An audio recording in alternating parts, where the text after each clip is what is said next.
What's up, everybody? It's the Digital World Podcast, and I hope you all enjoyed your 4th of July and little bits of freedoms that you still enjoy. Um, I know I had a lot of friends over, and it was a good time. Nevertheless, back at it. It was a little bit weird because, the holiday ended up being, on a Tuesday, like basically middle of the week, and so that was a little bit, you know, it felt like you had 2 Mondays. Um, so, anyways, I hope that was enjoyable for all of you. And now let's get back to it. So here is, it's funny because all these people are telling you what's coming, and whether you want to believe it or not, it's up to you. Call it conspiracy, and I know a lot of you folks that are tuning in, you understand the ramifications of it all. But I'm speaking more to the general populace. You know, they don't want to believe it. Hey, you don't have to. It's fine. But you act like an ostrich with your head in the sand, eventually you're gonna get smacked right in the face with it. And that's why um, it's very important to kind of see where it's all tending, right? So hear this, and And the one final note I will make is that if you think about the benefits of digital money, there are huge potential gains. It's not just about digital forms of physical currency. You can have programmability, units of central bank currency with expiry dates.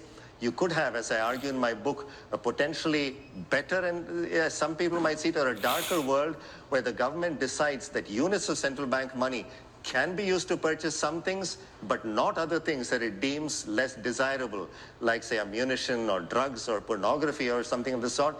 And that is very powerful in terms of the use of a CBDC. And the one final so note I will there you have make it. is that if you It could be for the good or for a darker world. And obviously, the people who hold the control of this technology, the central bankers, aren't going to use it to benefit you. Maybe initially, so you can jump on board. But over the long course of things, it's going to be done to exert their control on the populace. Okay, here is, I think that is very interesting. That Bitcoin, well, here it says if Bitcoin never had a retrace in quotes, it did if you consider that virtually at every lens except price, the bull died in quarter 1 of 2021. January was the Pico top for on-chain spending, spot volume, RSI, you name it. Okay, so that's as far as those indicators. That was the highest peak of it all. And the retrace was August through October, and it printed an all-time high on diminished activity. Okay, so what he's saying is Bitcoin reached up and printed an all-time high with bear market technical slash on-chain conditions in Q4 of 2021, so quarter 4.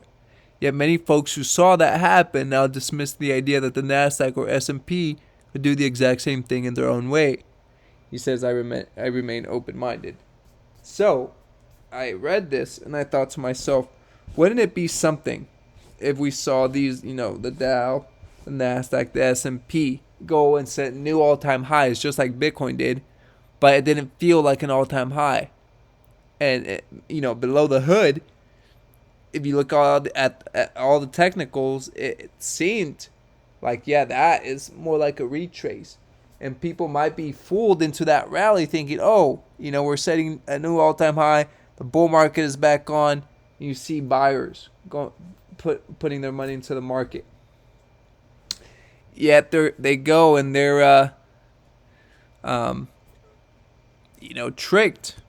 And then all of a sudden, we head into a deep bear market, which we probably already in as far as these traditional markets are concerned, because now what we see with Bitcoin is we were in a bear market all along. So anyway, moving on here. I think this is interesting. You see here a drought in Uruguay. Uruguay is facing its first droughts in like 74 years, with little more than 1% of water bowls suitable for consumption remaining. So I don't know if this is accurate or not, but here you can see how dry the rivers are getting. And you're seeing this across the world. And, it's very interesting to say the least. So I think that a lot of the stuff that's happening, I've been saying this all along, prepare, because whatever they're doing to control the weather and do all these sorts of things, because there was a Senate hearing in 1995, I believe, where the government wanted control over the weather, and they can do it in a variety of methods. Okay, and so these droughts that you're seeing worldwide, it's quite the coincidence, isn't it? I think they're saying that 2023 was the first year of the New World Order, and there's 7 years until 2030. And so they're on with their agenda for 2030. So this is full steam ahead.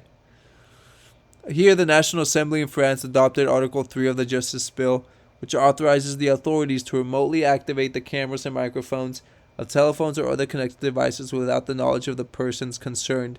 80 votes for and 24 against. So and here it says the French Senate has approved the controversial Justice Bill update. So, and here are the articles. So that's interesting. And he also comments saying, didn't Batman do this to find the Joker in The Dark Knight? And Lucius Fox, which is Morgan Freeman, gave a long speech about how wrong it was to do that. So with that in mind, folks, keep staying vigilant, keep staying prepared. Thank you for watching. Like and subscribe to the channel.